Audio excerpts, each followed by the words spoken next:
1 Samuel 9. There was a man of Benjamin whose name was Kish, the son of Abiel, the son of Zeror, the son of Bechorath, the son of Aphiah, a Benjamite, a mighty man of power. And he had a choice and handsome son, whose name was Saul. There was not a more handsome person than he among the children of Israel. From his shoulders upward, he was taller than any of the people. Now the donkeys of Kish, Saul's father, were lost, and Kish said to his son Saul, "Please take one of the servants with you, and arise, go and look for the donkeys." So he passed through the mountains of Ephraim, and through the land of Shalisha, but they did not find them. Then they passed through the land of Shalim, and they were not there. Then he passed through the land of the Benjamites, but they did not find them. When they had come to the land of Zuph, Saul said to his servant who was with him, "Come, let us return, lest my father cease caring about the donkeys and become worried about us." And he said to him, "Look now, there is in this city a man of God, and he is an honorable man. All that he says surely comes to pass. So let us go there. Perhaps he can show us the way that we should go." Then Saul said to his servant, "But look, if we go, what shall we bring the man? For the bread in our vessels is all gone, and there is no present to bring to the man of God. What do we have?" And the servant answered Saul again and said, "Look, I have here at hand 1/4 of a shekel of silver. I will give that to the man of God to tell us our way." Formerly in Israel, when a man went to inquire of God, he spoke thus, "Come, let us go to the seer." For he who is now called a prophet was formerly called a seer. Then Saul said to his servant, "Well said. Come, let us go." So they went to the city where the man of God was. As they went up the hill to the city, they met some young women going out to draw water, and said to them, "Is the seer here?" And they answered them and said, "Yes, there he is, just ahead of you. Hurry now, for today he came to this city, because there is a sacrifice of the people today on the high place. As soon as you come into the city, you will surely find him before he goes up to the high place to eat. For the people will not eat until he comes, because he must bless the sacrifice. Afterward, those who are invited will eat. Now therefore, go up, for about this time you will find him." So they went up to the city. As they were coming into the city, there was Samuel, coming out toward them on his way up to the high place. Now the Lord had told Samuel in his ear the day before Saul came, saying, "Tomorrow about this time I will send you a man from the land of Benjamin, and you shall anoint him commander over my people Israel, that he may save my people from the hand of the Philistines. For I have looked upon my people, because their cry has come to me."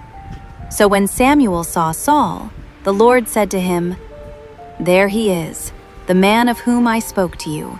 This one shall reign over my people." Then Saul drew near to Samuel in the gate and said, "Please tell me, where is the seer's house?" Samuel answered Saul and said, "I am the seer. Go up before me to the high place, for you shall eat with me today, and tomorrow I will let you go and will tell you all that is in your heart. But as for your donkeys that were lost 3 days ago, do not be anxious about them, for they have been found. And on whom is all the desire of Israel? Is it not on you and on all your father's house?" And Saul answered and said, "Am I not a Benjamite, of the smallest of the tribes of Israel, and my family the least of all the families of the tribe of Benjamin? Why then do you speak like this to me?" Now Samuel took Saul and his servant and brought them into the hall, and had them sit in the place of honor among those who were invited. There were about 30 persons. And Samuel said to the cook, "Bring the portion which I gave you, of which I said to you, set it apart." So the cook took up the thigh with its upper part and set it before Saul. And Samuel said, "Here it is, what was kept back. It was set apart for you. Eat, for until this time it has been kept for you, since I said I invited the people." So Saul ate with Samuel that day. When they had come down from the high place into the city, Samuel spoke with Saul on the top of the house. They arose early, and it was about the dawning of the day that Samuel called to Saul on the top of the house, saying, "Get up, that I may send you on your way." And Saul arose, and both of them went outside, he and Samuel. As they were going down to the outskirts of the city, Samuel said to Saul, "Tell the servant to go on ahead of us." And he went on. "But you stand here a while, that I may announce to you the word of God." 1 Samuel 10. Then Samuel took a flask of oil and poured it on his head and kissed him and said, "Is it not because the Lord has anointed you commander over his inheritance? When you have departed from me today, you will find 2 men by Rachel's tomb in the territory of Benjamin at Zelzah. And they will say to you, 'The donkeys which you went to look for have been found, and now your father has ceased caring about the donkeys and is worrying about you, saying, "What shall I do about my son?"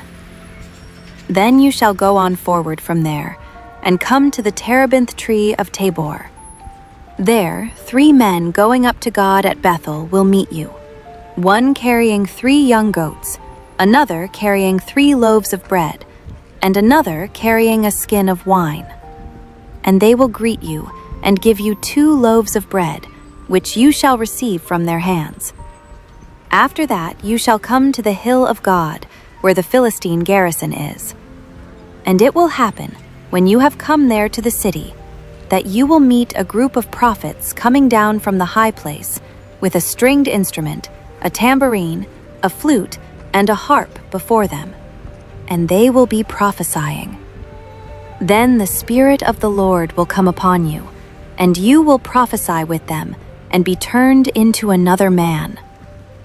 And let it be, when these signs come to you, that you do as the occasion demands, for God is with you. You shall go down before me to Gilgal, and surely I will come down to you to offer burnt offerings and make sacrifices of peace offerings. 7 days you shall wait, till I come to you and show you what you should do." So it was, when he had turned his back to go from Samuel, that God gave him another heart, and all those signs came to pass that day. When they came there to the hill, there was a group of prophets to meet him. Then the Spirit of God came upon him, and he prophesied among them. And it happened, when all who knew him formerly saw that he indeed prophesied among the prophets, that the people said to one another, "What is this that has come upon the son of Kish? Is Saul also among the prophets?" Then a man from there answered and said, "But who is their father?" Therefore it became a proverb, "Is Saul also among the prophets?" And when he had finished prophesying, he went to the high place. Then Saul's uncle said to him and his servant, "Where did you go?" So he said, "To look for the donkeys. When we saw that they were nowhere to be found, we went to Samuel." And Saul's uncle said, "Tell me, please, what Samuel said to you." So Saul said to his uncle, "He told us plainly that the donkeys had been found." But about the matter of the kingdom, he did not tell him what Samuel had said. Then Samuel called the people together to the Lord at Mizpah, and said to the children of Israel, "Thus says the Lord God of Israel, I brought up Israel out of Egypt, and delivered you from the hand of the Egyptians, and from the hand of all kingdoms, and from those who oppressed you. But you have today rejected your God, who himself saved you from all your adversities and your tribulations. And you have said to him, 'No, set a king over us.' Now therefore, Present yourselves before the Lord by your tribes and by your clans." And when Samuel had caused all the tribes of Israel to come near, the tribe of Benjamin was chosen. When he had caused the tribe of Benjamin to come near by their families, the family of Matri was chosen. And Saul the son of Kish was chosen. But when they sought him, he could not be found. Therefore they inquired of the Lord further, "Has the man come here yet?" And the Lord answered, "There he is, hidden among the equipment." So they ran and brought him from there. And when he stood among the people, he was taller than any of the people from his shoulders upward. And Samuel said to all the people, "Do you see him whom the Lord has chosen, that there is no one like him among all the people?" So all the people shouted and said, "Long live the king!" Then Samuel explained to the people the behavior of royalty, and wrote it in a book, and laid it up before the Lord. And Samuel sent all the people away, every man to his house. And Saul also went home to Gibeah, and valiant men went with him, whose hearts God had touched. But some rebels said, "How can this man save us?" So they despised him, and brought him no presents. But he held his peace. 1 Samuel 11. Then Nahash the Ammonite came up and encamped against Jabesh Gilead. And all the men of Jabesh said to Nahash, "Make a covenant with us, and we will serve you." And Nahash the Ammonite answered them, "On this condition I will make a covenant with you, that I may put out all your right eyes, and bring reproach on all Israel." Then the elders of Jabesh said to him, "Hold off for 7 days, that we may send messengers to all the territory of Israel. And then, if there is no one to save us, we will come out to you." So the messengers came to Gibeah of Saul, and told the news in the hearing of the people. And all the people lifted up their voices and wept. Now there was Saul, coming behind the herd from the field. And Saul said, "What troubles the people that they weep?" And they told him the words of the men of Jabesh. Then the Spirit of God came upon Saul when he heard this news, and his anger was greatly aroused. So he took a yoke of oxen and cut them in pieces, and sent them throughout all the territory of Israel by the hands of messengers, saying, "Whoever does not go out with Saul and Samuel to battle, so it shall be done to his oxen." And the fear of the Lord fell on the people, and they came out with one consent. When he numbered them in Bezek, the children of Israel were 300,000, and the men of Judah 30,000. And they said to the messengers who came, "Thus you shall say to the men of Jabesh Gilead, Tomorrow, by the time the sun is hot, you shall have help." Then the messengers came and reported it to the men of Jabesh, and they were glad. Therefore the men of Jabesh said, "Tomorrow we will come out to you, and you may do with us whatever seems good to you." So it was, on the next day, that Saul put the people in 3 companies, and they came into the midst of the camp in the morning watch, and killed Ammonites until the heat of the day. And it happened that those who survived were scattered, so that no 2 of them were left together. Then the people said to Samuel, "Who is he who said, 'Shall Saul reign over us?' Bring the men, that we may put them to death." But Saul said, "Not a man shall be put to death this day, for today the Lord has accomplished salvation in Israel." Then Samuel said to the people, "Come, let us go to Gilgal and renew the kingdom there." So all the people went to Gilgal, and there they made Saul king before the Lord in Gilgal. There they made sacrifices of peace offerings before the Lord, and there Saul and all the men of Israel rejoiced greatly. 1 Samuel 12. Now Samuel said to all Israel, "Indeed, I have heeded your voice in all that you said to me, and have made a king over you. And now here is the king, walking before you, and I am old and gray-headed, and look, my sons are with you. I have walked before you from my childhood to this day. Here I am. Witness against me before the Lord and before his anointed. Whose ox have I taken? Or whose donkey have I taken? Or whom have I cheated? Whom have I oppressed? Or from whose hand have I received any bribe with which to blind my eyes? I will restore it to you."